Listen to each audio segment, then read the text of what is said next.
What impact would you say Patsy's class has on her choice or lack of choice in becoming a mother? Yeah, so Patsy, again, working class Jamaican woman who had no ability to choose whether she wanted to be a mother or not. Motherhood happened to her.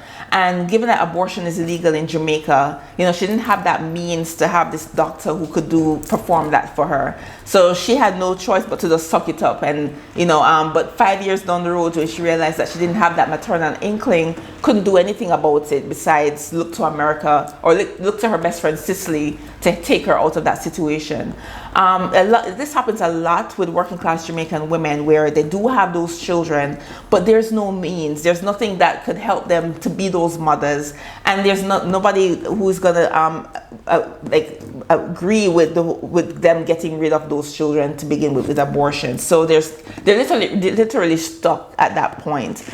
So again, in addition to not having upward mobility as an individual, here they are burdened by these children who, if they don't have the desire to be mothers, what do? There's no choice. Right, no choice. So I wanted to write, given that I've never heard any woman in my culture really say it out loud, that I never wanted to be a mother. All I've seen growing up were women who, by the age of 25, having children and not knowing whether or not they chose to have those children or whether or not it just happened where oh yeah, I'm a certain age now, it just happens, and they just shrug their shoulders and just move on.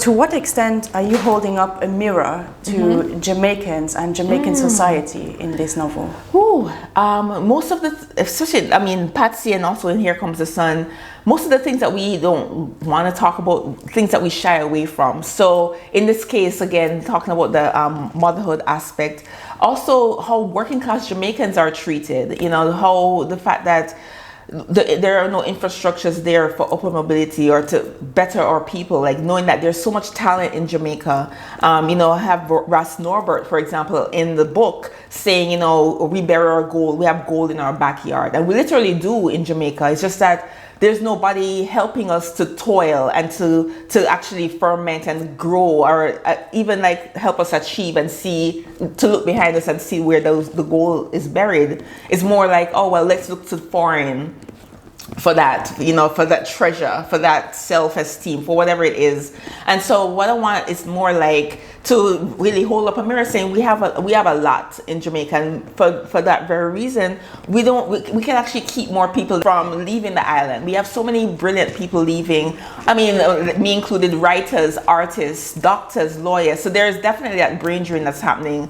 People who feel that they can get better paid in the US as opposed to in Jamaica. So if the government could actually see that, well, there's so much here, how about helping our people to develop themselves in the country, and I'm no politician. All I am is a writer, but really showing, kind of using my work, just to show what we are going through, those untold stories that I mentioned earlier.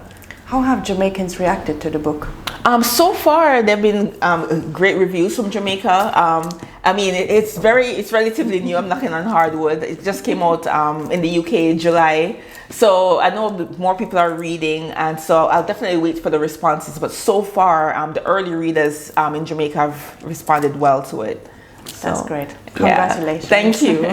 Thank you so much for taking the time to do this. Yes, thank you for having me.